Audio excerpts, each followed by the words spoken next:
Okay guys, for today's video, ayan, kita naman nasa loob ako ng sasakyan. Andito ako ngayon sa Morong Rizal. Ayan, kita niyo naman. Knows niyo naman yan, dahil.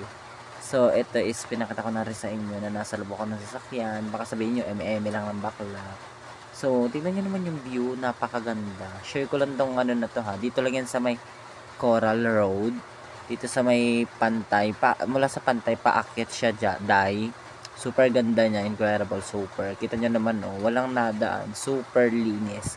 So magkadal-kadal kayo dito ng mga jowa niyo, eme-eme kayo dito. Huwag lang kayo magbembangan, masama 'yon. Aral muna bago bembang. Cheers! So ayan, nakita naman oh, at may paano pa diyan, may pasapa pang malinis. So dumaan ako ng dali. Then pumasok ako doon. Paglabas ko, laking gulat ko, wala naman akong dala ni isang item galing sa dali. So, emeng parking lang. Hanap lang pala ng bayish. Charas! Wala akong nahanap na bayish, kaya pasok ako sa loob din. Alam niyo na, magra-writing muna tayo. Then, may nadaanan nga pala akong na bahay. Ayan. Titignan natin. Hindi na nagkatubili na pasukin ito. Ayan. So, pinasok na nga ng bakla.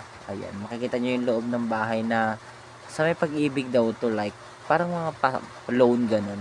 Rent to own ganun. Ayan. Ayan yung CR niya. Then, sa side, dito yung lababo niya. Ewan ko lang. Kung sino titira dito, kayo na bahala mag-decide kung anong purpose gagawin niya. Paakyat sa second floor, then ito yung taas niya, plain lang, then kayo na bahala So after nun, dadaan tayo dito sa last part ng video. Ayan, super ganda niya. Then, dito ko na rin din tatapusin tong videos na to kasi super hirap mag-edit or kineme-kineme.